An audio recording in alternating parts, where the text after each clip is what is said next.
નર્મદા જિલ્લામાં સરકારી કાર્યક્રમમાં ફરી થયો હોબાળો. સાગબારા ખાતે એકલવ્ય રેસિડેન્શિયલ સ્કૂલના લોકાર્પણ પ્રસંગે થયો હોબાળો. એક તરફ આમંત્રણ ન મળતા આપના ધારાસભ્ય ચૈતર વસાવાએ કલેક્ટર સહિત અધિકારીઓને આડે હાથ લીધા, તો બીજી તરફ કેવડિયા અને ડેડિયાપાડાના કાર્યક્રમોને લઈને સાંસદ મનસુખ વસાવાએ શું કહ્યું, આવો સાંભળીએ. એ સરદાર વલ્લભભાઈ પટેલના જીવનમાંથી પ્રેરણા લે એટલે એકતા પરેડનો કાર્યક્રમ યોજાયો. આ એકતા પરેડનો કાર્યક્રમ લાલ કિલ્લામાં જે દિલ્હીમાં થાય એવા પ્રકારનો કાર્યક્રમ થયો. જેવું તેવું નહીં, વરસાદ હતો, વરસાદની વચ્ચે પણ આ કાર્યક્રમ થયો. જોનારા લોકોને રેનકોટની વ્યવસ્થા કરી, લોકોને તકલીફ ના થાય.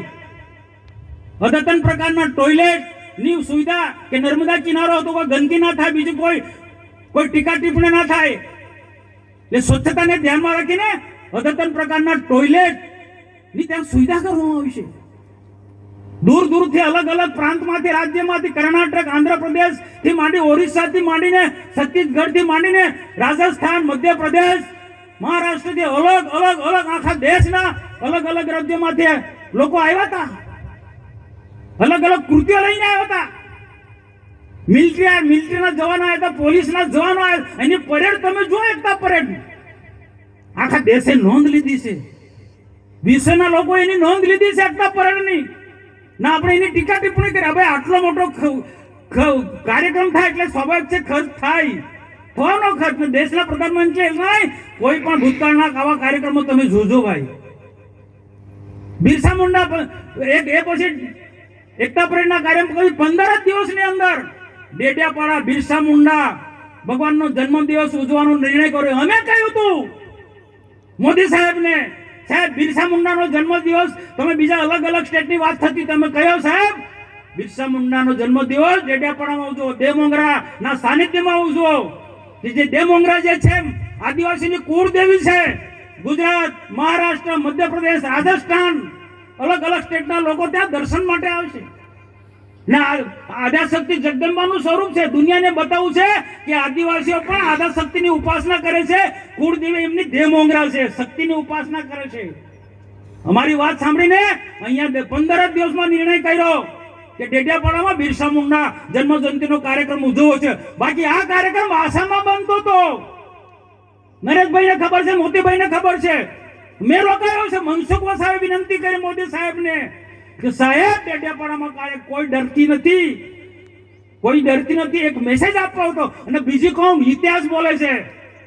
ઇતિહાસ બોલે છે. કોઈ પ્રૂફ આપે કે બિરસા મુંડાની ઓળખ કોણે આપી ભાઈ? 15-20 વર્ષ પહેલા બિરસા મુંડાને કોણ ઓળખતું હતું? 15-20 વર્ષ પહેલા બિરસા મુંડાને કોઈ ઓળખતું નતું. પણ બિરસા મુંડાની આખા દેશને ઓળખ આપી હોય, ફક્ત આદિવાસી સમાજ નહીં, સમગ્ર સમાજને ઓળખ આપી હોય તો ભારતીય જનતા પાર્ટી નરેન્દ્રભાઈ મોદી સાહેબે ઓળખ આપી છે. હું ભારત સરકારનો મંત્રી હતો. અમે ભારત સરકારની ટીમ સાથે અમે બિરસા મુંડાના જન્મ સ્થળ પર અમે ગયા છે. 3 દિવસ સુધી એ વિસ્તારની અંદર અમે ફર્યા છે. અને બિરસા મુંડાનું આખું જીવન ચરિત્ર કઈ રીતના છે એનો અભ્યાસ કર્યો છે. ઠીક છે, આખો દેશ જોડાયો છે. બિરસા મુંડાના જીવનમાંથી પ્રેરણા આપણે લઈ રહ્યા છે. તો એ બિરસા મુંડા ને ભગવાન કેમ માને છે? આજે બિરસા મુંડાને ભગવાન કેમ માને છે? ને દેશના પ્રધાનમંત્રીના શબ્દો તમે જોજો, ભગવાન બિરસા મુંડા કહે છે. ક્રાંતિકારી હતા, ક્રાંતિવીર. પણ ક્રાંતિ શબ્દ નથી બોલતા ભગવાન બિરસા મુંડા, કારણ કે એમનું વ્યક્તિત્વ એવું હતું.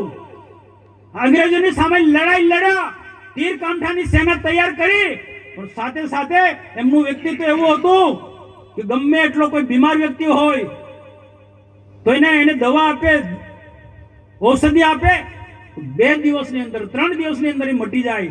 એ પ્રકારનું વ્યક્તિત્વ હતું. અને આ કાર્યના કારણે એમને લોકો ભગવાન માનતા હતા. તો એ બિરસા મુંડાનો જન્મ દિવસ ઉજવવાનો ડેડિયાપાડામાં નિર્ણય કર્યો. અને આપ બધા જાણો છો તેમ 1 લાખ સમાઈ શકે એટલો ડોમ બન્યો.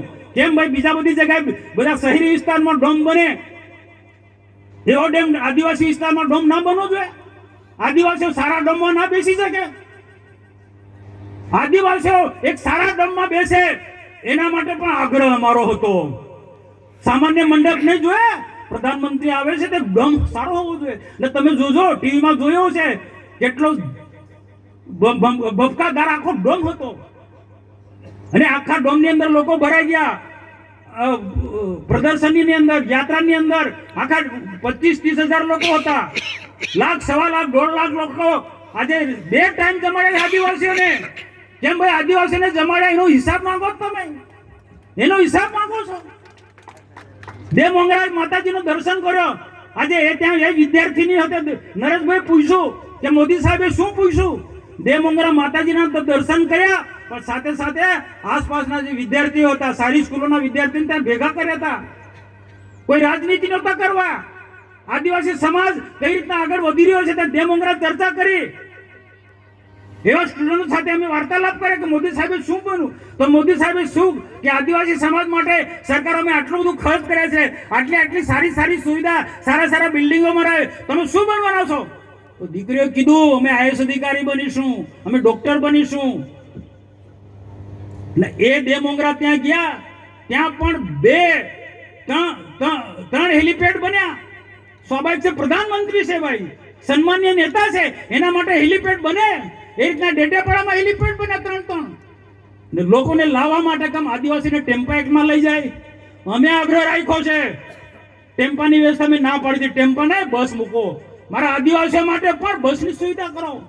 અને આદિવાસીઓને અહીંયા ને કોઈ ભાજપના આટલા કાર્યકર્તા નહોતા. મેં સરકારી વહીવટી તંત્રને કીધું, ગામમાં જે પણ લોકો હોય, બિરસા મુંડાના જીવનમાંથી જેને પ્રેરણા લેવી હોય એવા લોકોને લઈ આવ્યો. ને એવા લોકો અહીંયા આવ્યા છે ડેડિયાપાડામાં. એવા લોકો જે બિરસા મુંડાની ઓળખ આપી મોદી સાહેબે. ને આવનારા દિવસોમાં બિરસા મુંડાએ શું કીધું? આદિવાસીનો સાચો વિકાસ કરવો હોય, અંગ્રેજોની સામે લડતા એમને એવું કહ્યું છે. આ વાત બધા લોકો શીખવાની છે. અંગ્રેજીની સામે લડ્યા પૂરી તાકાતથી, ભીલ સેના, તીરકામઠાવાળી સેના, પણ સાથે સાથે એમને એવું કહ્યું છે આદિવાસીનો સાચો વિકાસ 25 વર્ષની વયે, એ વખતે દેશ આઝાદ પણ નહોતો થયો, એ વખતે બિરસા મુંડાએ એવું કહ્યું હતું કે દેશ તો આઝાદ થશે, પણ આદિવાસી સાચો વિકાસ કરવો હશે તો કેટલાક કુરિવાજો છે, કેટલીક અંધશ્રદ્ધાઓ છે, કેટલાક વ્યસનો છે, એ ત્યજવા પડશે અને સારું શિક્ષણ લેવું પડશે, ગુણવત્તાવાળું શિક્ષણ લેવું પડશે. અંગ્રેજી શિક્ષણની હિમાયત કરી હતી અમને. એ બેઝ પર આજે ભારતીય જનતા પાર્ટીની સરકાર, રાજ્ય સરકાર ને ભારત સરકાર આગળ વધી રહી છે. બિરસા મુંડાએ કહ્યું છે શિક્ષણ પર ભાર મૂક્યો છે. આદિવાસીનો ત્યારે જ વિકાસ થવાનો છે. કુરિવાજો છે, અંધશ્રદ્ધા છે, કેટલાક વ્યસનો, ખોટા વ્યસનો છે, એ છોડી અને શિક્ષણ તરફ ધ્યાન આપવું પડશે. આ બિરસા મુંડાએ વાત કરી છે. અને આ વાત કહેવા માટે ડેડિયાપાડાની ધરતી પર દેશના પ્રધાનમંત્રી આવ્યા હતા. હિસાબ માંગો કોઈ વાંધો નથી, પણ ખાસ વારે સોશિયલ મીડિયામાં, ટીવીમાં અને હિસાબ આપો, હિસાબ માંગો. ભાઈ આખા પ્રધાનમંત્રી નહીં, આદિવાસી સમાજનો અપમાન છે. આ સમગ્ર આદિવાસી સમાજનું અપમાન છે, બરોબર નથી. મને કોઈની ટીકા ટિપ્પણી કરવામાં મને એ રસ બી નથી, પણ કોઈ ટીકા ટિપ્પણી કરતો હોય તો એને જવાબ આપવાની અમારી ફરજ છે. સમાજની અંદર લોકોમાં કોઈ ગેરસમજ ઊભી થતી હોય તો એ દૂર કરવાની અમારી ફરજ છે. ભાઈ પ્રધાનમંત્રી આવે, ભાઈ પ્રધાનમંત્રી આવે તો એ પ્રકારનો કાર્યક્રમ બનવો જોઈએ કે નહીં? અને આદિવાસી વિસ્તારની અંદર આદિવાસી વિસ્તારને જમાયા છે, 2 ટાઈમ જમાડ્યા છે, તમામ પ્રકારની સુવિધા આપી છે, લાવવા લઈ જવાની બધી સુવિધા આપી છે. બહારની જે ટીમો આવી છે, બિરસા મુંડાના પરિવારના લોકો અહીંયા આવ્યા છે. અલગ અલગ રાજ્યોની સાંસ્કૃતિક આદિવાસી ટીમો એ ડેડિયાપાડામાં આવી છે ને નૃત્યો એમને કર્યા છે. આદિવાસી અલગ નૃત્યો અહીંયા બતાવ્યા છે એમને એમ કોઈ રાજનીતિ કરવા માટે કેવડિયાનો કાર્યક્રમ નથી બન્યો કે પછી ડેડિયાપાડાનો કાર્યક્રમ નથી બન્યો. બંને કાર્યક્રમમાં સરદાર વલ્લભભાઈ પટેલનો એકતા પરેડનો કાર્યક્રમ પણ રાષ્ટ્રીય પર્વ હતો ને બિરસા મુંડાનો પણ કોઈ રાજકીય પાર્ટીનો કાર્યક્રમ નહીં, રાષ્ટ્ર વિચારધારાનો ભરેલો કાર્યક્રમ હતો, જેમાંથી આવનારા દિવસોમાં 2047માં દેશ વિકસિત ભારત બનવાનો છે. તો આ બંને મહાપુરુષોમાંથી દેશવાસીઓ પ્રેરણા લે. સરદાર વલ્લભભાઈ પટેલ અને બિરસા મુંડાના જીવનમાંથી પ્રેરણા લે દેશવાસીઓ. એટલા માટે આ બંને મોટા કાર્યક્રમ કર્યા.